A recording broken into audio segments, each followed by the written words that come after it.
Can you be as condescending and very mean to Anthony Cumia talking shit about you for a bit? I mean, the balls on that has-been trying to enter this sector is appalling. Teach him a lesson, please. Well, here's the thing with Anthony. I read the comments on Anthony's thing. First of all, when you have to go on Pat Dixon's show to be heard trying to talk shit about me, that's bad. So that's almost too pathetic to comment on. But look, it's no secret. It's not been a good year for Anthony. He's burned some bridges by the way he handled that compound thing. I will say this about Anthony, and I felt this way about Anthony when it comes to, like, you know, Anthony never had us on compound. When people say Anthony had you on compound, Anthony didn't give a fuck about what happened on compound. E-Rock had us on compound. E-Rock was a booster of ours. And, you know, what happened to E-Rock after Gavin said, I'll come in and I'll fix all the money problems you're having with compound? Boom, everyone was out the door. The minute Anthony could, you know, the minute anyone else offered to be the bad guy, Anthony did what he always wanted to do. Cut all the dead weight, get rid of all these people that were costing him by his own admission, 50 grand out of his own pocket every quarter. He's so afflicted. He's so incapable of being the bad guy.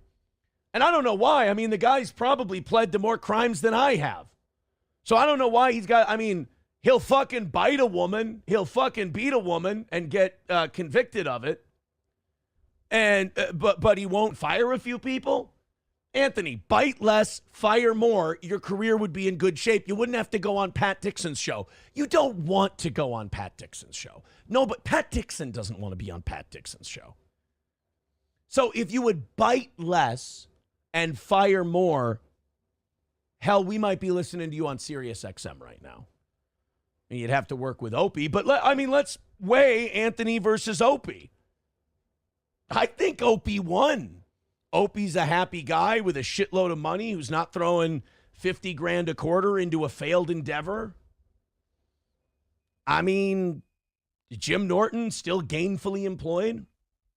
Anthony needed his buddy Gavin to come by and save him. And then it kind of seems like Anthony either threw everybody under the bus afterwards or just abandoned them and ignored them and kind of ghosted them, like Gino. By the way, the title of today's episode, I Forgive Gino, people were in the chat before the show started and they were going, oh, that's terrible. Oh, man, don't forgive that piece of shit. Guys, it's a joke. Remember Gino did the thing where he said, you know, I forgive Aaron, and Kevin and Matt and myself. We were all like, forgive me for what? I didn't do anything to you. What do you forgive me for? I forgive Aaron for my fiance making me kick him out of our wedding because she believed a hustler and a pig liar. I mean, is that what you forgive me for?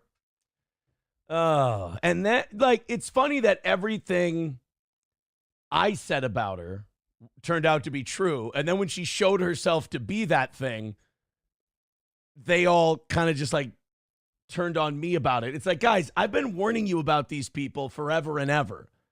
And then they show themselves to you. And then you look back at me and you go, what the f-? And I go, I said so. But they use people to get what they, right. That's what I said. I just wanted to give you guys a few $100 every week for doing my show. I didn't even ask you to hate the people I hated.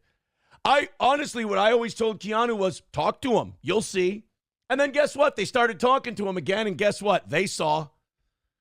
Oh, my God. So, I mean, forgive me. Cool. For what? I thought about this today. I'm gonna send him a couple $100 as a wedding gift. Would that be in poor taste? But yeah, JT10, I don't know if you got your money's worth on the Anthony thing. I don't feel any heat from Anthony Cumia coming after me. It's just, he knows that I attract numbers. And when you're in compound censored, you're in a bubble and you're not attracting any numbers. You just have what you have. And don't get me wrong, it would take a long time for that fan base to completely go away. But it's aging out, and it's only going to go in the stagnant or down direction. It's not going to get bigger. I mean, Gavin's been canceled from everything. They're not going to let him on to promote his shit. You don't have any stroke anymore. Those days are done. I respect what you did, but I don't owe anything. What was the second part of this? I mean, the balls on that has-been trying to enter this sector is appalling. Teach him a lesson, please. Teach him a lesson. I guess the lesson is fire more, bite less. There you go. He was, I guess he was on Pat Dixon, shit talking Rekieta. I haven't listened to it. They said he was, somebody wrote that it doesn't seem like Anthony's going to Gino's wedding. Are Anthony and Gino having a lover's quarrel now?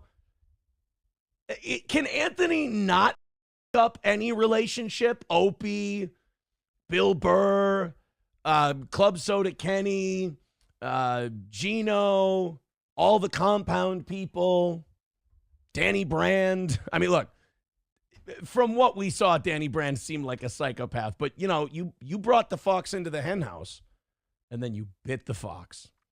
JT10 with $10 says, LOL, great job. I love it. Here is some goal loot. Ant is a hack podcaster now. He is literally the next stuttering John. In fact, I would respect John more than Ant since John isn't a coward like Anthony.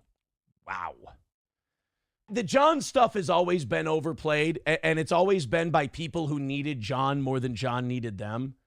I mean, John's a buffoon, but he doesn't deserve an entire community revolved around him. And then you look at the community that revolves around him, and it's like, it's so clear that, you know, what it is.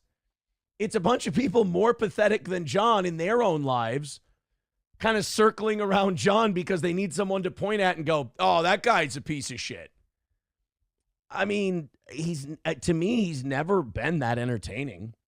Not even like on lol cow status. But a lot of these guys just saw easy numbers from it, and then they just kept exploiting it, and they got lazy. Yeah, Kevin Soundboard says, after seeing Cumia on Dixon, I don't think he's going to that wedding. What did he say about Gino that made you think he's not going to the wedding? I don't know. Gavin is a bootlicking scumbag Zionist. I don't watch him that closely. I always thought Gavin was funny. Easy Whitefish says, bite less, headbutt more like a goddamn professional. I am happy that, like, basically the entire internet was like, dude, that headbutting shit is so bullshit. And there's like a few people who just perennially hate everything steel toe who are like, I have to believe it's true. Like, even Gino's like, I don't believe that. It's a psycho bitch saying it. It's like, I mean, hey, tell him when he's telling lies.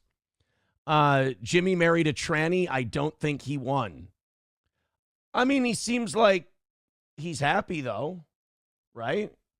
I mean, who gives a shit who he married? He's happy. I mean, I can see where that might not be the life you want, but I mean, he seems like a happy guy.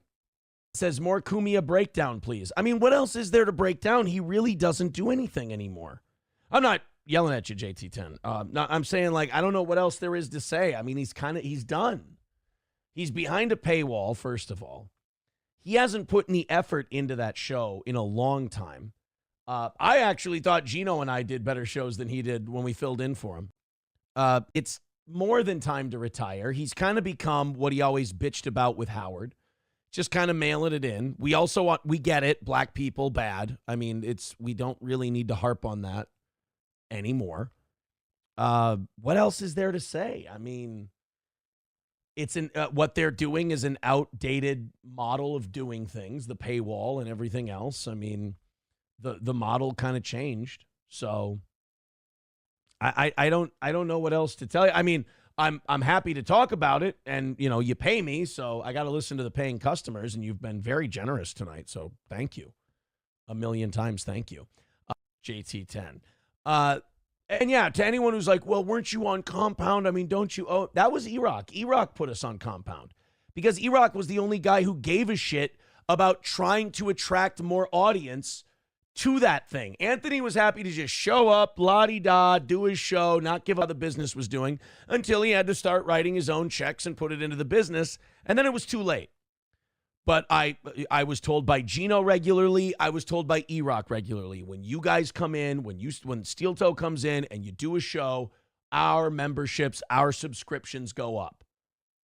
They even told me that the people that they had given shows to before, They didn't see a rise in subscriptions, and then those people got really pissed at us when we got a show on Compound and then kept getting shows on Compound. I think we did like 6. And E-Rock said the reason was very simple. When we were on, more money came in. That's pretty cool. That's awesome to hear.